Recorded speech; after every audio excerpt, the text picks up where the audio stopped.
Y entonces se leía de la sección de los profetas que se correspondía con ese Shabbat.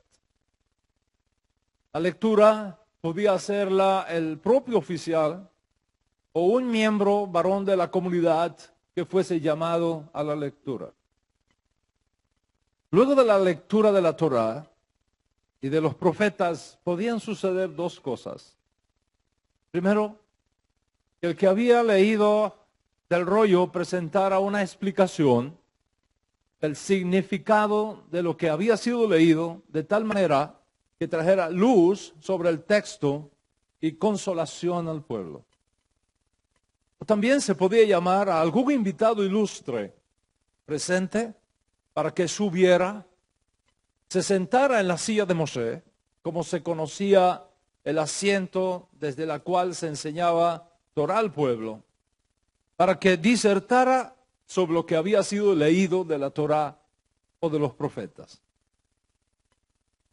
Ese tercer Shabbat del mes de Heshvan, de las postrimerías del tercer milenio y comienzo del cuarto desde la creación de Adán, aproximadamente el año 3784 del año universal, o el año 27 de la era común, en la pequeña e insignificante sinagoga judía de Nazaret, un varón judío de 30 años de edad aproximadamente había llegado de visita al poblado donde se había criado desde niño. Su familia, que pertenecía a esta sinagoga, era bien conocida por todos. Joseph, su padre, que había muerto algunos años atrás, había sido miembro ilustre de esa comunidad. Miriam, su madre, y respetada por todos, también había sido miembro de esa comunidad, juntamente con sus hermanos, Jacob, Yehuda, Simón, y sus hermanas, Ridka, Rachel y Lea. Cuando se supo que el joven Yeshua había regresado de Sfat o Safet, como una cortesía típica judía de la época, el oficial de la sinagoga llamó al joven Yeshua que pasara al frente para tener el honor de leer del rollo de la Torá que se correspondía con ese Shabbat. Yeshua pasó al frente, abrió el rollo y leyó de la sección que se correspondía con este tercer Shabbat de Heshvan, donde ahora estamos. La lectura de los profetas de aquel Shabbat se halló en Isaías 61, versículos del 1 en adelante. Esto es lo que dice el texto que leyó Yeshua un día como hoy. El Espíritu del Señor Omnipotente está sobre mí, por cuanto me ha ungido el Eterno para anunciar buenas nuevas a los pobres. Me ha enviado a sanar los corazones heridos, a proclamar liberación a los cautivos, libertad a los prisioneros, a pregonar el año del favor de Hashem. Y ahí se detuvo. Enrolló el rollo, lo entregó al oficial de la sinagoga y se sentó en la silla de Moshe, mirando lentamente a cada uno de los varones judíos que allí estaban reunidos. Una energía celestial llenó el lugar. Los ojos de todos estaban atraídos sobre él.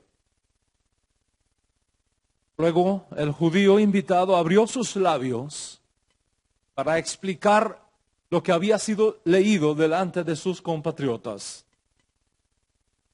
Tomando cada palabra del texto leído y explicando cada iot y cada marca de cada letra de la Torá, de ese texto, su valor gemátrico, las diferentes alternativas textuales, dependiendo de las vocales con las cuales uno lea, concluye su exposición diciendo, en este momento se acaba de cumplir esta palabra delante de ustedes. Y acto seguido les reveló el secreto de quién lo había ungido y para qué y cuál era realmente su identidad. Según nuestras fuentes antiguas, todos en la sinagoga quedaron impresionados de las palabras hermosas que salieron de su boca. Al concluir, no podían creerlo. ¿De dónde había aprendido todas estas cosas? ¿Quién le había enseñado a explicar la Torá de una forma tan profunda y extraordinaria y al mismo tiempo tan simple y gloriosa? ¿Cómo podría ser que un muchacho criado aquí entre nosotros, levantado aquí entre nosotros, tuviera ahora todo este conocimiento que solamente venía de los grandes rabinos de Jerusalén? ¿Qué es lo que está pasando aquí? El resto es una historia bien conocida. Rabanan Rabotai, esta es la tremenda energía que tiene este Shabbat. Este Shabbat tercero del mes de Heshvan. Han pasado desde entonces casi 2000 años. Pero lo que sucedió en aquel pobladillo de Galilea, aquel tercer Shabbat de Heshvan, todavía sigue impactando a nuestro pueblo y al mundo. ¿Quién es realmente este hombre? ¿Quién es Yeshua ben Yosef? ¿Quién es realmente Yeshua min Nazaret? ¿Un alucinado judío que pensó ser el Mesías? ¿Un maniático bipolar que se enloqueció de remate de tanto estudiar misticismo Sfat? ¿Y que había que arrebatarlo por la fuerza y traerlo a su casa para que no se formara una revuelta en Israel? ¿Un charlatán que estaba tomándole el pelo a sus contemporáneos? ¿Un profeta? ¿Un potencial Mesías? ¿Un fallido Mesías? ¿Un falso Mesías? ¿Quién es este hombre?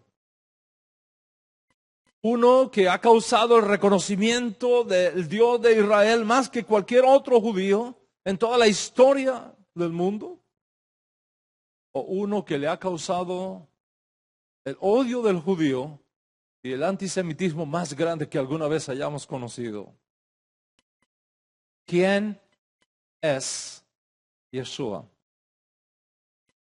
¿Uno que aleja a la gente del Shabbat o uno que atrae a la gente al Shabbat? Como ha sido anunciado en el contexto de esta parashá Vayera, el tema de hoy gira alrededor de la pregunta de esta nueva serie, sobre la cual ya hemos entregado 2 conferencias previas, y esta es la tercera. La pregunta que está sirviendo de fundamento a esta serie es, ¿qué tan seguro estás que Yeshua es el Mesías? ¿Qué tan seguro estás que Yeshua es el Mesías? Lo que hay detrás de esta pregunta es una serie de objeciones en contra de los reclamos mesiánicos de Yeshua.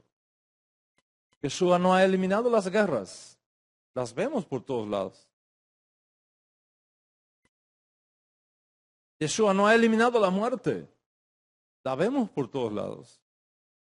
Yeshua no ha eliminado la enfermedad. Acabamos de orar por los enfermos. Yeshua no ha reconstruido el tercer templo. Ahí está la explanada esperándolo. Yeshua no ha traído a los judíos del exilio de vuelta a casa. Todavía tenemos exilio. ¿Cómo puede ser el Mesías? En nuestra pasada conferencia respondimos a esta objeción llamando al hecho de que si miramos cuidadosamente la vida de Yeshua en sus 3-4 años de actividad pública en Eretz Israel, él propuso a los gobernantes de la nación de sus días en sentido general y al pueblo judío en sentido particular que si aceptaban su propuesta, la edad mesiánica sería establecida en Israel y en el mundo. Y como una demostración de su capacidad y de su autenticidad y real posibilidad en esa propuesta, creó alrededor de sí un microclima mesiánico donde todas estas cosas que ahora objetan contra Yeshua para descalificarlo como Mesías fueron hechas precisamente para ofrecer la evidencia necesaria. ¿Dónde estaba Yeshua? No había enfermos. ¿Dónde estaba Yeshua? No había hambre. ¿Dónde estaba Yeshua? No había injusticia. ¿Dónde estaba Yeshua? Había paz. ¿Dónde estaba Yeshua? No había muerte, sino resurrección. ¿Dónde estaba Yeshua? No había confusión, no había esperanza. Ciertamente no reconstruyó el templo, porque lógicamente no lo podía reconstruir. Estaba reconstruido en sus días. Sin embargo, dijo algo muy interesante. Destruyan este templo y en 3 días lo voy a reconstruir. ¿Qué tenemos entonces? Yeshua presentó un plan A Israel. El tiempo para establecer la edad mesiánica ha llegado. Hagan teshuvá y crean la promesa. Ese plan no fue aceptado. Yeshua tuvo que entonces acogerse al plan B, porque el plan A estaba sujeto a una condición. ¿Cuál era la condición? Que los gobernantes corruptos de Israel de aquellos días hicieran teshuvá, se volvieran a Hashem y le reconocieran públicamente como el Mesías. Lejos de hacer eso, optaron por proteger sus grandes intereses políticos y económicos y dejaron a un lado la propuesta de Yeshua. No creyeron que este muchacho venido de Nazaret, de donde no había salido ningún profeta, fuera el Mesías. Si lo hubiéramos aceptado, lo habría hecho, pero lo rechazamos. Lo alejamos de nosotros. Lo cambiamos por un gallo. ¿Qué quieres entonces? ¿Que te levante la montaña de Sinaí otra vez sobre la cabeza? ¿Te la ponga encima y te diga, si no me reconoces como Mashiach, te entierro bajo esta montaña? ¿Qué hizo? Se retiró. Se ocultó de nosotros porque no éramos dignos todavía de recibir la redención prometida. Y dejó la puerta abierta a una generación nueva de judíos que realmente haga teshuvá y que sea digna de verle otra vez el rostro. No me veréis más hasta que digáis, bendito el que viene en el nombre del Señor. No hemos terminado de afirmar estas cosas totalmente razonables y totalmente creíbles cuando ahí mismo nos lanzan otra objeción. ¿Dónde está en el Tanaj? ¿Dónde está en el Tanaj, en la Biblia hebrea, que el Mesías viene, se esconde y reaparece? ¿Dónde se ha enseñado alguna vez tal cosa en el judaísmo? Eso fue una estrategia de los fundadores del cristianismo. Dijeron que era el Mesías, pero como no cumplió nada de lo que está supuesto que el Mesías cumpla, entonces, para corregir el error, inventaron la teoría de las 2 apariciones del Mesías. Uno que viene, se va y vuelve de nuevo. Eso es totalmente falso. ¿Dónde está en el Tanaj tal cosa? ¿Quién ha enseñado esto alguna vez en el judaísmo? Conclusión. como no veo que han sido eliminadas las guerras, como no veo que han sido eliminadas las enfermedades, como no veo que han sido eliminadas las injusticias en el mundo, como no veo que el tercer templo ha sido reconstruido, ni nada de lo que el Mesías tiene que hacer, supuestamente, según el Tanaj, entonces, lógicamente, no puedo creer que Yeshua sea el Mesías. Y como no veo nada que enseñe en el Tanaj que el Mesías viene 2 veces, una primera vez se retira y aparece de nuevo para hacer el resto, entonces no puedo creer ese cuento de hadas inventado por ustedes. Estas cosas y estos argumentos están llegando a muchos creyentes. Creyentes desinformados. Y se quedan sin palabras, creyendo estos falsos argumentos. La idea de que un Mesías que aparece, se esconde y reaparece, no es parte de la idea judía del Mesías. Lamentablemente, y para daño del alma de muchos, algunos incautos están cayendo en estos argumentos y se están desligando de Yeshua por considerarlo ahora un fallido o un falso Mesías. Primero, porque no cumplió nada de lo que está supuesto cumplir el Mesías. Y segundo, porque no hay tal cosa en el judaísmo de un Mesías que aparece, se esconde y vuelve a aparecer. Para responder a esta objeción, he estado explicando que es importante conocer cómo era la forma de interpretar la Escritura por los antiguos. Nosotros vivimos en el siglo XXI. El siglo XXI es la modernidad para nuestra generación. No podemos estudiar a los intérpretes antiguos de las Escrituras con nuestra mente moderna. Ideas que para nosotros ahora son asunto de preescolares. Eran totalmente desconocidas para el hombre hace 500 años. En el mundo antiguo, las cosas eran diferentes. En el mundo de los profetas, las cosas eran diferentes. En la época de los profetas, comparado con nuestra época, las cosas son diferentes. Cuando a un niño nuestro le duele la cabeza, lo llevamos de urgencia al hospital.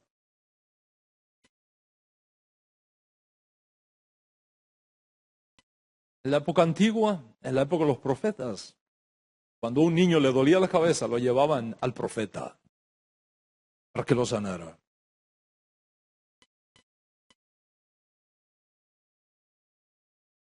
En el mundo de Yeshua y sus estudiantes originarios, las cosas eran diferentes. Su mentalidad era diferente. Su manera de concebir e interpretar la Biblia era completamente diferente. Esta es la tercera conferencia sobre este tema. Yo les ruego a cada uno de ustedes que si no ha visto las 2 anteriores, haga un esfuerzo por hacerlo. Todavía están en el aire. En www.toradiario.org, en la sección AMI TV. Es importante que estudies esas 2 conferencias previas, porque ella es la que nos da el contexto para esta tercera conferencia. En esta conferencia pasada, yo estuve hablando de 4 modelos de interpretación que formaron parte de la mentalidad judía de los profetas antiguos a la hora de acercarse al texto sagrado. Básicamente, y por el bien del argumento, voy a repetir sintetizadamente estos 4 modelos. En la mente de los antiguos intérpretes bíblicos, en la mente de los profetas, en la mente de los rabinos antiguos, existían 4 formas de acercarse a las Escrituras. Primero, ellos estaban convencidos que en la Biblia había 2 contextos. Es decir, un libro escrito La Biblia para ellos es un libro escrito en códigos. Por lo tanto, muchas veces donde la escritura dice A, significa B. Segundo, ellos estaban convencidos que la Biblia es un libro no solamente de historia, para contar cosas que pasaron. En la mente de ellos, la Torá era un libro para sus días, para dar respuesta a circunstancias y necesidades de sus días. Era un libro de instrucciones que no caducaba, que era nuevo en cada generación. Tercero, la Biblia para ellos no tenía contradicciones. La Biblia para los profetas y rabinos antiguos no tenía errores. Era perfectamente armoniosa, aunque fuese una antología. Cada cosa que la Torá dice, incluso en sus comentarios e interpretaciones y prácticas que en ella aparece, fueron ordenadas por Dios mismo. Y en cuarto lugar, la Biblia para los antiguos era, sobre todas las cosas, un libro divinamente inspirado, en la cual y a través de la cual Dios nos habla por sus profetas. Y Dios mismo puso en la boca de los profetas lo que ellos tenían que decir.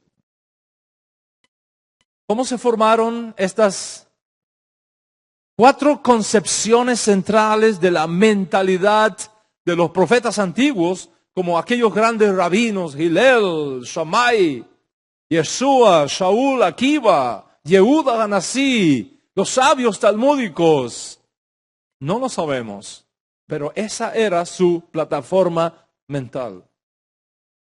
Por lo tanto, Rabotai, cuando vamos a leer la Biblia hebrea y los escritos judíos antiguos, tenemos que comprender cómo era que ellos evaluaban la Biblia. ¿Cómo era que ellos interpretaban sus escrituras? ¿Y cómo es el esquema mental que tenían cuando decían lo que decían de las escrituras? La idea de un Mesías que aparece, se esconde y reaparece, formó parte de esos modelos de interpretación de la escritura que los antiguos tenían, de su estilo y de su mentalidad. ¿Cuál es el punto que quiero hacer aquí? Primero, que todos estos argumentos modernos contra Yeshua es el producto de la mentalidad modernista de nuestra generación. Y segundo, que la manera como los antiguos solían leer e interpretar las escrituras es totalmente diferente a la manera como la erudición moderna lee e interpreta la escritura hebrea. Tan diferente era esa metodología que para la mente moderna pareciera algo ilógico, fuera de lugar. El ejemplo lo tenemos en la parashá de esta semana, donde se nos informa acerca de la Akedah, de la atadura de Isaac. La última de las 10 más extraordinarias pruebas que Hashem haya permitido pasar a un ser humano, en el caso de nuestro padre Abraham. Tanto en la parashá pasada, Lech Lechá, como esta semana Vayera, es algo impresionante lo que aquí tenemos. Piensen en la Akedah, la atadura de Isaac. El texto bíblico se encuentra en Génesis capítulo 22 y voy a leer para ustedes esa sección. Preste atención. Y sucedió después de estas palabras, de estas cosas, que Dios puso a prueba a Abraham y le dijo: Abraham, aquí estoy, respondió. Y Dios le ordenó: toma tu hijo, el único que tienes y al que tanto amas, y ve a la región de Moria. Una vez allí, ofrécelo como holocausto en el monte que yo te indicaré. Abraham se levantó de madrugada y ensilló su asno. También cortó leña para el holocausto y junto con 2 de sus criados y su hijo Isaac, se encaminó hacia el lugar que Dios le había indicado. Al tercer día de estar caminando, Abraham alzó los ojos y vio el lugar de lejos. Entonces le dijo a sus criados: quédense ustedes aquí con el asno, que el muchacho y yo seguiremos adelante para adorar a Dios y luego regresaremos junto a ustedes. Abraham tomó la leña del holocausto y la puso sobre Isaac, su hijo. Él, por su parte, cargó con el fuego y con el cuchillo, y los dos siguieron caminando juntos.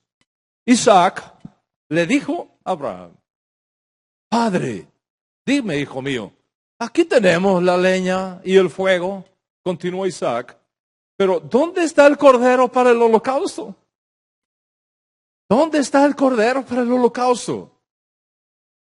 El cordero, hijo mío, lo proveerá Dios, respondió Abraham. Y siguieron caminando juntos. Cuando llegaron al lugar señalado por Dios, Abraham construyó un altar y arregló la leña. Después ató a su hijo Isaac y lo puso sobre el altar encima de la leña. Entonces tomó el cuchillo para sacrificar a su hijo.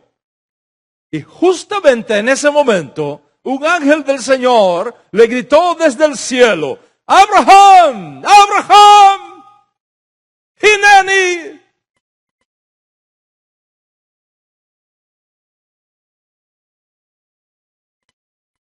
No pongas tu mano sobre el muchacho. No le hagas ningún daño, le dijo el ángel. Porque ahora sé que temes a Dios.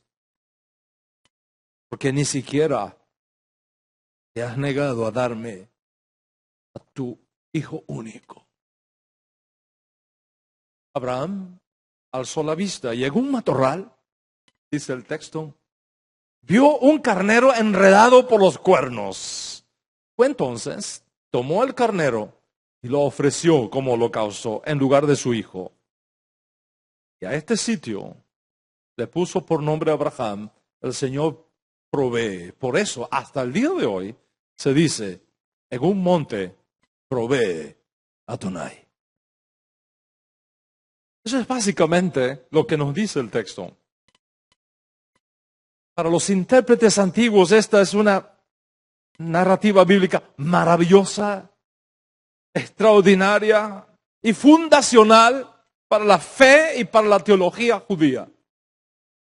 Esta parashá, Rabotai, contiene una serie de marcas y contiene una serie de hechos que forman parte de la síntesis fundacional de la fe judía y de la teología judía. Sin embargo, para la mente moderna, que todo lo cuestiona y que le busca una respuesta racionalista, esta narrativa, lejos de ser magnífica, está llena de problemas. ¿Cuáles son estos problemas? Veamos. ¿Cómo podía Dios, incluso al nivel de una prueba, pedir a un padre que asesine a su propio hijo?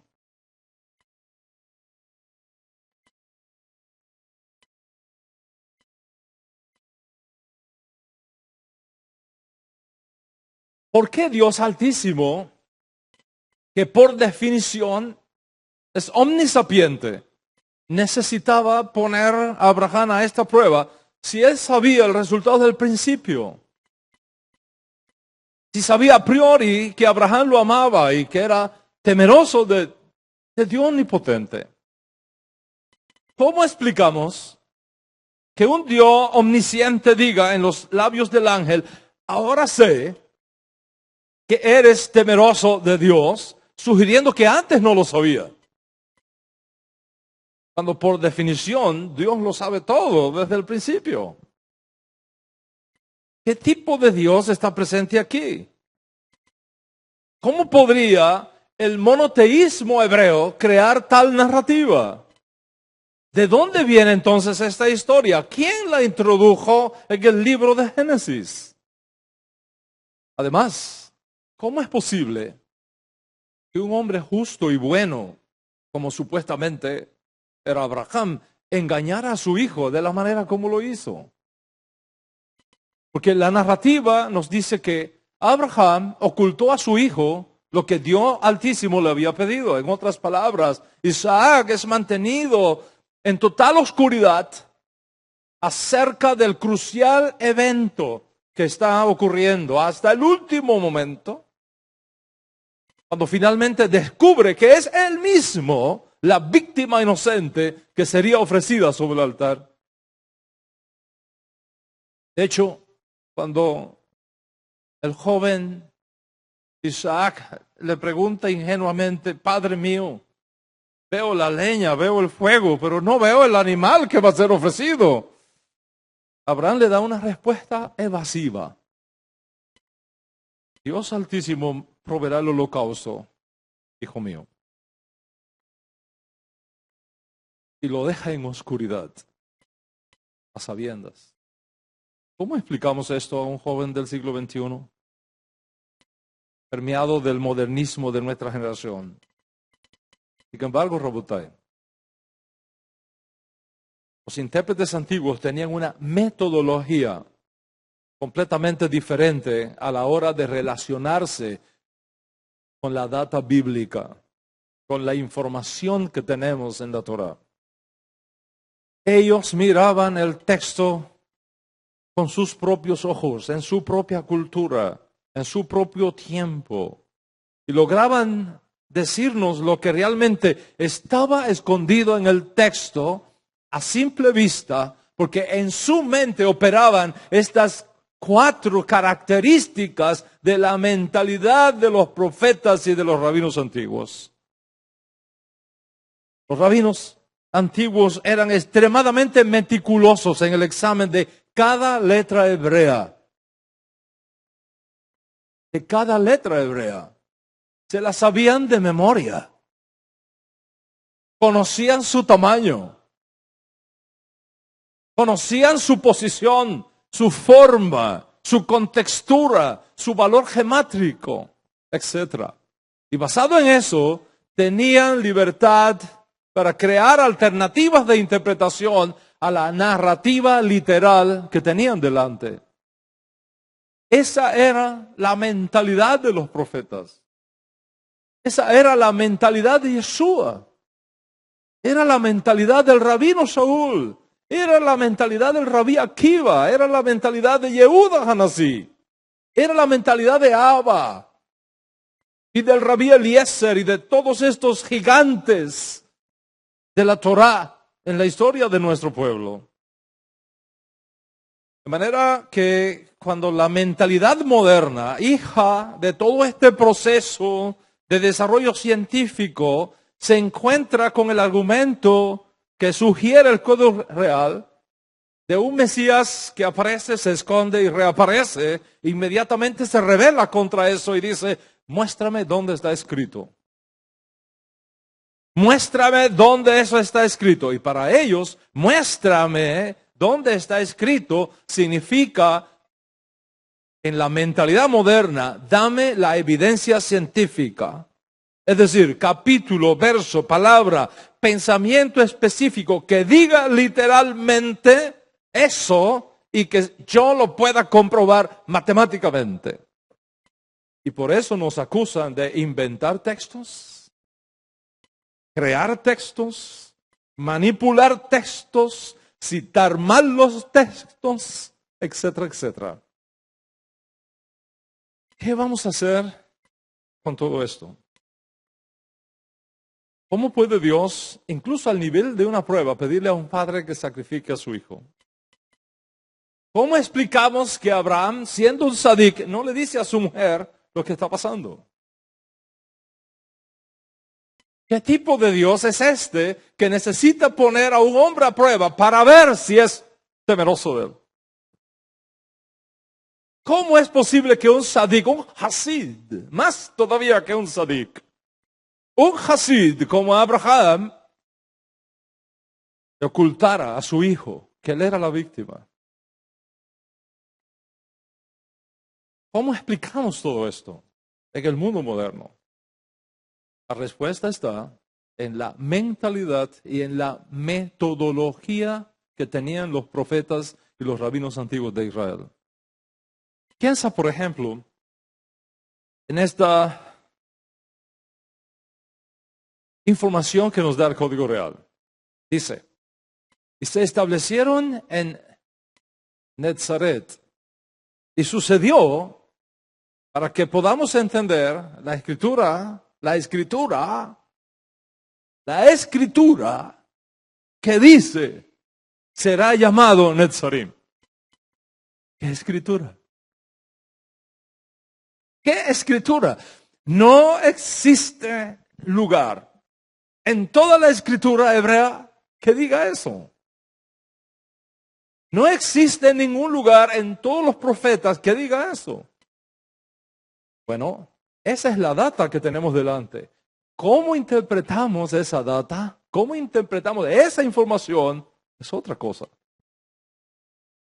Los enemigos de Yeshua lo interpretan diciendo, eso es un texto inventado. Otro más, otro fraude más. Los amigos de Yeshua lo interpretamos diciendo, esa es la conclusión lógica a que ellos llegaron cuando descubrieron la relación íntima que existía entre la raíz del nombre de ese pueblito y la raíz de una profecía con respecto del Mesías. Como ves, no es ningún fraude. Los antiguos intérpretes encontraban palabras, nombres y hechos en el texto bíblico que nosotros no vemos. Porque el estilo y herramientas de interpretación que ellos tenían es muy diferente al que usa hoy día la ciencia moderna de la crítica bíblica. Toma, por ejemplo, la palabra de Jacob en su lecho de muerte. No se apartará el cetro de Judá, ni la vara de mando de entre sus pies, hasta que venga Silo, y a él seguirá la reunión de los pueblos. Hasta que venga Silo. El texto hebreo es muy interesante aquí. Ad ki yavo Silo. Ad ki yavo Silo. Hasta que venga Silo. ¿Quién es Silo? ¿Quién es Silo? Los antiguos tenían el concepto de que las letras de la Torá no son simplemente arregladas en el texto bíblico de forma convencional, sino que cada una de sus letras, cada uno de sus rasgos y cada una de sus posiciones en el texto refleja la esencia de la creación y refleja la esencia del alma humana. Incluso los cosin, unas pequeñas extensiones de algunas letras, los tagin, las coronitas que están en algunas letras de la Torá, los siyunim, que son componentes de cada letra, todo eso para ellos indicaba diferentes conceptos. Visto así, cada letra y cada marca de la Torá, para ellos contenía una fuerza, una luz y una energía particular. Para los antiguos, el texto de la Torá es sagrado, sagrado. Y el solo hecho de pronunciar audiblemente una letra de la Torá de forma apropiada podía atraer sobre esa persona la fuerza y la luz espiritual que estaba asociada con esa letra en particular. Los sabios antiguos usaban leyes desconocidas por la mente moderna para interpretar la Torá. Volver a esas leyes y conocerlas es clave para entender por qué interpretaron las cosas como nos han llegado. Por ejemplo, los sabios antiguos enseñaban que si tomamos la primera letra de una serie de palabras y la unimos luego, podemos encontrar una nueva palabra con un nuevo significado en el texto. Incluso algunos rabinos antiguos dividieron las 22, escucha esto, Algunos rabinos antiguos dividieron las 22 letras del ABC, del Aleph Bet, del abecedario hebreo, en 5 grupos. En 5 grupos. Cada uno de esos grupos estaba relacionado con un punto de la boca donde se hacía el énfasis a la hora de pronunciar esa palabra.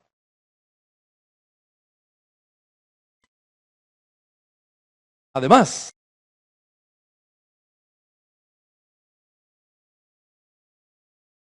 fueron capaces de crear una ley de interpretación conocida como Abash, no Abbas, Abash.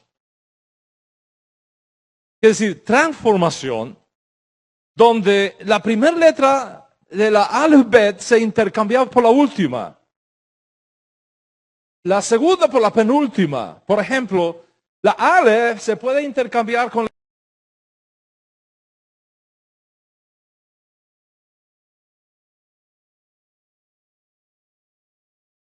la Taf. Y la Bet se puede intercambiar con la Resh. Y así sucesivamente. Y al hacerlo encontraban mensajes escondidos en la Torá. Ellos ponían también mucha atención a una regla que llamamos hoy día adición del kolel. Es decir, es una licencia dada a los profetas y dada a los sabios para incrementar el valor total de una palabra por un valor matemático unitario y aplicar esta regla que les permitía incluso resolver aparentes contradicciones de la Torá. Les daré un ejemplo. Génesis 48, verso 5. Miren lo que dice. Ahora pues, tus 2 hijos, Efraín y Manasés, que te nacieron en la tierra de Egipto, antes que yo viniese a ti en Egipto, son míos. Como Rubén y Simón. ¿Está escuchando? Como Rubén y Simón. La frase Efraín y Manasés, como Rubén y Simón, es enigmática. ¿Cómo probarlo? ¿Cómo probar que son iguales Efraín y Manasés y Rubén y Simón? Y Rubén de Simón, como Rubén y Simón. Usando esta regla, los sabios antiguos notaron que el valor gemátrico de Efraín y Manasés es 726. Mientras que el valor gemátrico de Rubén y Simón es 725. Pero si a eso le añades la regla del kolel, es decir, la unidad matemática 1, entonces tenemos 726. Y por eso es que se cumple Ki Rubén be Shimón. Es decir, Efraín y Manasés son iguales a Rubén y Simón. La pregunta es, para los sabios antiguos, ¿quién es el kolel? ¿Quién es el que añade para completar? Se los dejaré ahí para que les provoque la investigación y tengamos algo adelantado para próximas conferencias. Piensa en estas cosas que tenían los antiguos. Ellos no tenían calculadora como tienen tus hijos, no tenían iPad, no tenían Windows 10, da por 10, ¿no? ¿Ok? No tenían Apple, no tenían aplicaciones en el teléfono, no tenían computadoras científicas, pero tenían estas reglas, tenían estas cosas extraordinarias. Tomaban, por ejemplo, la primera letra de una serie de palabras y descubrían una nueva palabra. ¿Quién es Silo? ¿Quién es Silo? Los sabios antiguos llegaron a la conclusión de que Silo es un código para el Mesías. En otras palabras, aunque Mashiach no se revela abiertamente en la Torá, su nombre y sus funciones están escondidas en las codificaciones de la Torá si seguimos las reglas. Este es el caso de Silo. El Midrash por ejemplo, que está imbuido de esta mentalidad, explica que Shiloh, al aplicar esta regla, no es una palabra, es una sigla para el reino es de Él. Otra idea explica que Shiloh está relacionado con Shai, que significa regalo, y por lo tanto, ellos vieron allí una referencia a los atributos del Mesías que Él va a recibir y que los va a enseñar al mundo. Basado en esto, los sabios antiguos dijeron, Shiloh es uno de los nombres del Mesías. No solamente esto, que algunos notaron que la palabra Shiloh es el nombre de Mashiach, sino que también tiene una raíz relacionada con la idea de Shalvá, que significa tranquilidad. ¿Y sabe qué sacaron de ahí? Que no solamente Shiloh es el Mesías, sino que ahí hay una profecía acerca de la tranquilidad y la paz que gozaremos en la edad mesiánica. El Targum Onkelos, basado en esta mentalidad, declara lo siguiente: la transmisión del dominio no cesará de la casa de Yehudá, ni los escribas de entre sus hijos por siempre, hasta que venga el Mashiach. Y reemplaza Shiloh por Mashiach, ya, directamente.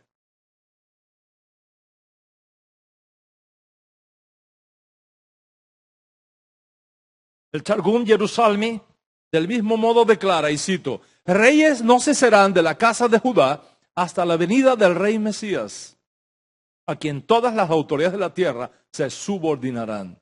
Así era como funcionaba la mente de ellos.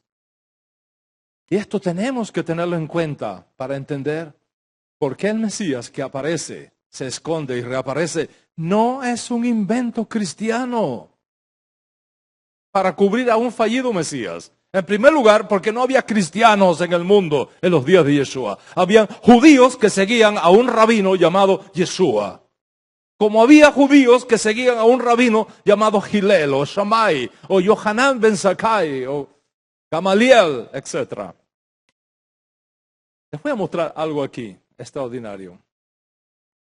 En la tradición talmúdica, como está contenido en el Tratado Sanedrín, el folio 98b, dice así, y cito, el mundo fue creado para el bien del Mesías.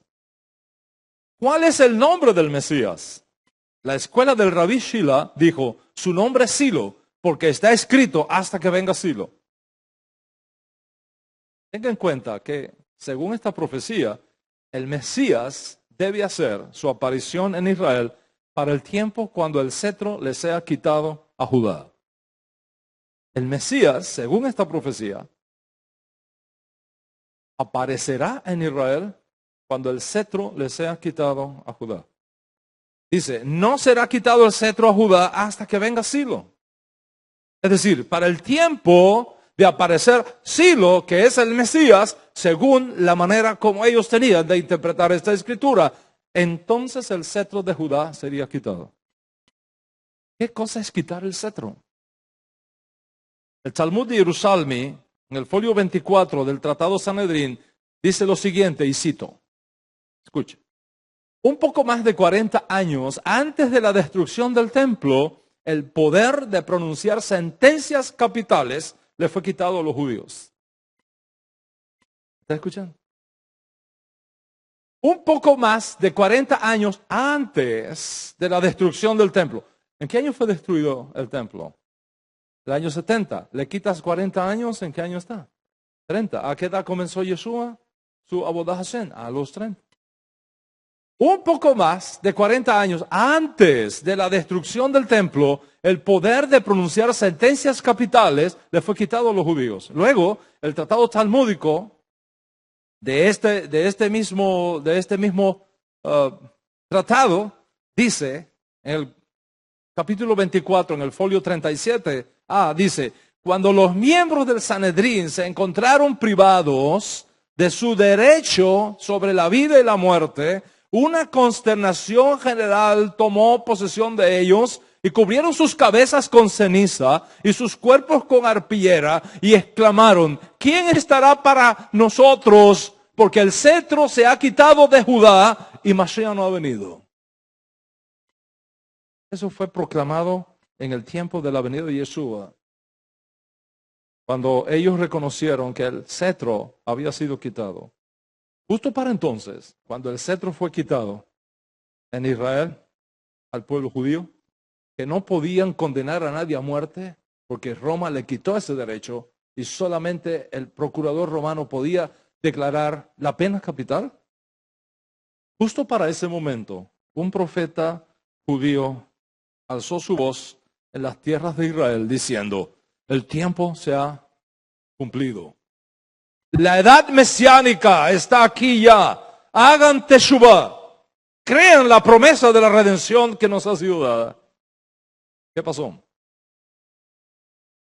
En vez de aceptar su propuesta y reconocerle como Mashiach, declararon, es mejor que muera un hombre y no que todo un pueblo perezca. Es mejor que muera un hombre y no que todo un pueblo perezca. Porque si no hacemos nada, todo el mundo se va a ir tras él y vendrán los romanos, van a destruir este lugar y nosotros nos vamos a quedar sin trabajo. Decisión, eliminar a Yeshua y decirle al pueblo judío, es un blasfemo, el Mesías no ha venido. Al hacer esto, negaron la inhabilidad de la profecía, negaron los escritos de los sabios y perdimos a Mashiach.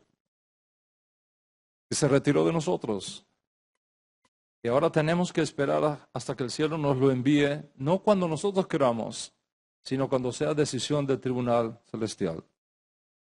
Como ves, no podemos quitar nuestros ojos de lo que los grandes profetas, los grandes escribas y los grandes rabinos de antaño nos lograron. Ellos nos legaron todo esto. Les digo algo, Rabotai, cometeríamos un grave error si nosotros rechazamos toda esta información que nos viene de los rabinos, si nosotros rechazamos toda esta información extraordinaria que nos viene de los midrashim, si nosotros rechazamos toda esta riqueza extraordinaria que nos viene del código real y de los profetas, estamos cometiendo un grave error. Estaríamos destruyendo el judaísmo completamente. Les voy a decir algo más, que lo creo con todo mi corazón y con toda mi mente. Si cae el código real, caen los profetas, cae Moshe, porque el código real está fundamentado en los profetas y en Moshe. Y si tú destruyes eso, lo aleno, lo que resta será, ¿sabe qué? Deísmo, agnosticismo, ateísmo, completa oscuridad. Tenemos que conocer lo que ellos conocían. Conocer su mentalidad, conocer sus estilos, conocer sus tradiciones, antes de ir y destruir todo lo que edificaron para nosotros. Los nuevos creyentes que están buscando a Dios Altísimo en estos días se ven atrapados entonces en estas dos realidades que yo les he tratado de mostrar en la clase de hoy. Tú tienes que conocer eso. Hay dos maneras de acercarse al texto bíblico y a la interpretación de ese texto que nos ha llegado a nosotros. Y estas dos maneras son opuestas entre sí. Tenemos la manera del estilo antiguo y tenemos la manera de los modernos intérpretes que usan la ciencia bíblica como su metodología para acercarse a las Escrituras. Si tú dejas que todas estas objeciones contra el código real y contra Yeshua, contra los profetas, contra la Biblia hebrea, contra Moshe Rabenu, contra David Hamelech, penetren las fronteras de tu fe y derriben las murallas de tu confianza en el texto recibido, vas a terminarlo aleno en la oscuridad del agnosticismo, del ateísmo Y tu alejamiento de Yeshua y de Moshe Rabbeinu será asunto de tiempo. Es cierto, no podemos escondernos a ciertas realidades encontradas por los historiadores y por los arqueólogos modernos. Es cierto, no podemos esconder la cabeza en la arena como el avestruz y pensar que no hay problemas textuales. No podemos negar el hecho de que hay una erudición moderna que está poniendo en tela de juicio la credibilidad de la Torá, la credibilidad de Moshe Rabbeinu, la credibilidad de Yeshua, la credibilidad del Tanaj. Hay problemas textuales. Sí, hay diferencias textuales, incluso errores textuales. ¿Cómo los vamos a interpretar? Es otra cosa. ¿Qué vamos a hacer con estas discrepancias y con estas irregularidades? ¿Y qué herramientas vamos a utilizar para explicarlas? Es otra cosa. La fuerza que está detrás de la pregunta en la mesa es indiscutible. ¿Qué tan seguro estás de que Yeshua es el Mesías? Y tarde o temprano te vas a encontrar con una artillería de misiles que contradicen la aceptada enseñanza de esta casa acerca del judaísmo y acerca de la legitimidad de los reclamos mesiánicos de Yeshua. Y esto puede ser un hecho que confunda a muchos, que haga tambalear la fe de muchos y que haga desanimar a muchos. ¿Qué pasa? ¿Por qué se están desligando de Yeshua? No, lo que hay que mirar es por qué en Israel es cuando más se están ligando a Yeshua. Porque esta época es la época donde más judíos en Israel reconocen que Yeshua es el Mesías.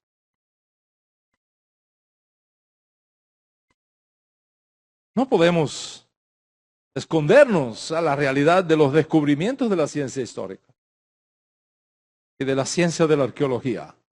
Pero ¿cómo vamos a interpretar los descubrimientos de la ciencia histórica? ¿Y cómo vamos a interpretar los descubrimientos de la arqueología? Es otra cosa. ¿Por qué?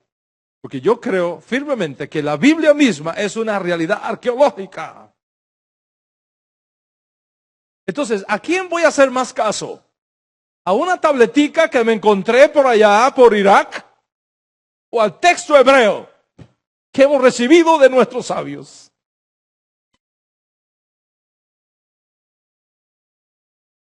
¿Quién está diciendo la verdad? ¿Hammurabi o Moshe Rabbeinu? No podemos negar a Hammurabi, a Nimrod. ¿Cómo lo vamos a interpretar? Es otra cosa.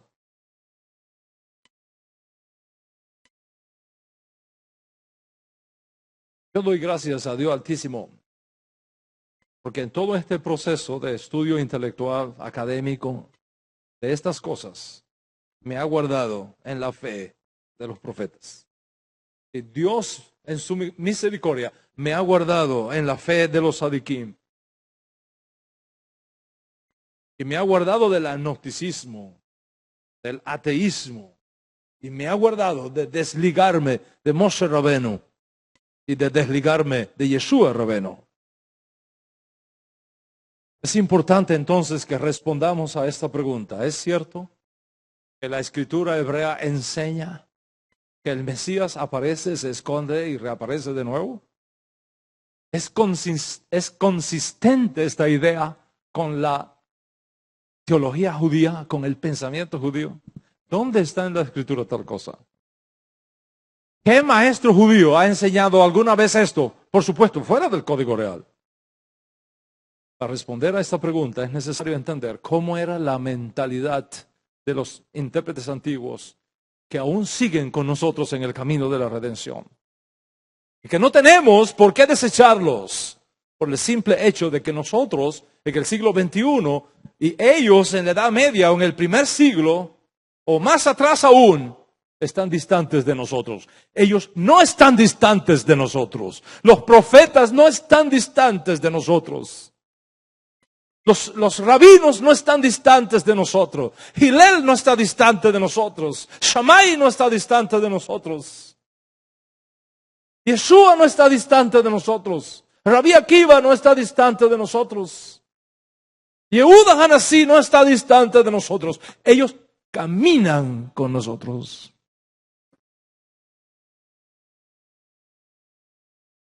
Son parte de nuestra historia. Podemos dialogar con ellos cada día. La Parashá Vayera, que estamos estudiando hoy en este tercer Shabbat de Heshvan, con toda la fuerza y energía que tiene este Shabbat, es exactamente lo que necesitamos para entender por qué decimos que la idea de un Mesías que aparece, se esconde y reaparece no es una locura, ni una invención de teologías, sino algo que está escondido en el texto, pero que necesitamos la sabiduría de los rabinos antiguos para descubrirlo. ¿Cómo resolvieron los rabinos antiguos esta problemática de la Akedah? Es lo que nos va a permitir entender por qué decimos el Mashiach aparece, se esconde y reaparece. Vamos a mirar entonces cómo ellos, los rabinos antiguos, resolvieron el problema de la Akedah. Pero mi tiempo hoy ha concluido. Tendrás que esperar a la próxima conferencia, este martes a las 8 de la noche, desde New York, con la bendición del Eterno. Hashem, que es bueno, bendiga a cada uno de ustedes. Los guarde de esta hora de oscuridad y de confusión que ha llegado al mundo. Hashem, que es bueno, te preserve a ti y a tu casa de estas tres graves cosas. Te preserve del agnosticismo, te preserve del ateísmo y te preserve de desligarte de Moshe Rabenu, de los profetas, de nuestra sagrada e inspirada Torah y sobre todo de nuestro Ribi Yeshua HaMashiach. Shabbat Shalom, amén de amén.